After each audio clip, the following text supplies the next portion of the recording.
Hey everyone, it's Andy. If you've gone out to eat with a guest and throughout the whole meal you're wondering what's the right thing to do when the bill comes to the table? Do you pay it? Do they pay it? If you've ever struggled through one of those awkward moments, you've had a struggle when market norms meet social norms.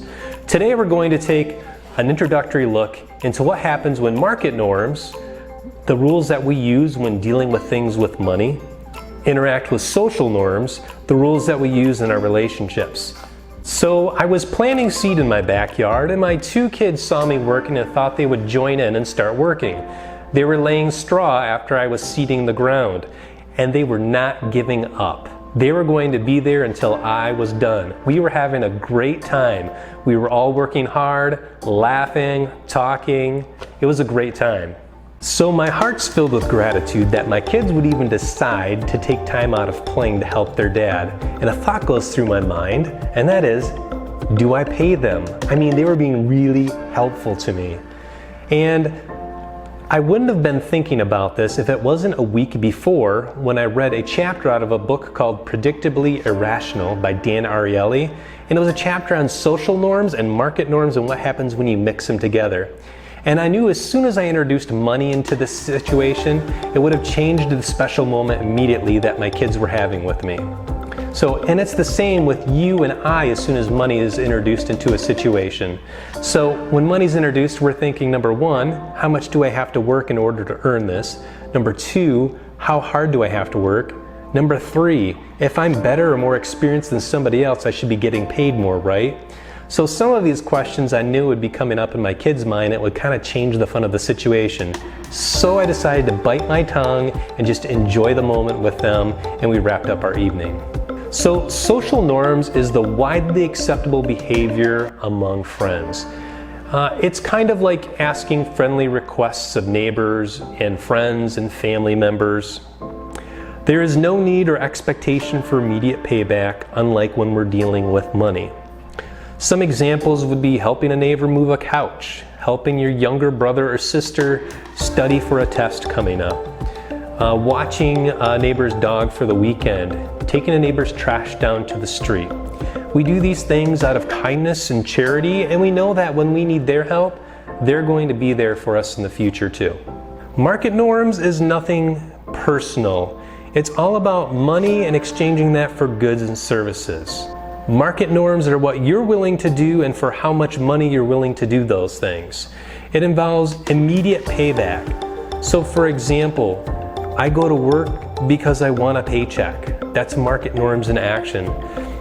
Maybe you have a client or a customer who needs a good or service. You're going to expect immediate payment from them. It's also why two people or parties would be put on a contract to figure out who's going to pay who back in what amount of time. It's very impersonal, it's immediate payback, those are market norms. In one of Professor Ariely's experiments, participants were presented a circle on the left-hand side of the computer screen and a box on the right-hand side. They were asked to click the circle and drag it into the square. Pretty boring task, right? Once the circle was dragged onto the square, it would disappear and then reappear on the left-hand side all over again. Participants were asked to drag the circle to the square as many times as possible in 5 minutes. Group 1 was given $5 to complete the task. Group 2 was given 50 cents to complete the task, and Group 3 was only asked to do the task as a social favor. So, what happened? Well, Group 1 dragged a total of 159 circles, Group 2, 101 circles, and Group 3, a whopping 168 circles, even outperforming the group that was paid $5. Which goes to show that sometimes people will work harder under social norms than for payment. So companies will try to use social norms in their work structure to increase employee productivity. They'll do things like give great medical benefits, great time off, sick leave, flexible with employees' family life and needing to have time off. In exchange, they're going to be looking for the employee to show a little bit more loyalty, like coming in and canceling a family event in order to get a project done, or staying later than anticipating, or maybe getting an extra workload when somebody is off on vacation. And so it can work both ways. Companies need to be very careful though when it comes to tightening their budgets and laying off if they want to have that environment that's a family structure with social norms, they need to also protect those workers who are going to be loyal to that company. Why is this important to know about social norms and market norms? Well, it's kind of the way our culture just functions. It helps us better navigate our friendships and our workplace. So it helps us answer questions like, do I offer to pay my friend for doing this? Or do I give them a gift? If you offer a friend or a family member a gift as opposed to money, it's still going to keep you within the social norms world. That's why bringing a bottle of wine to a dinner party as helping out with the cost of the dinner is still seen as acceptable.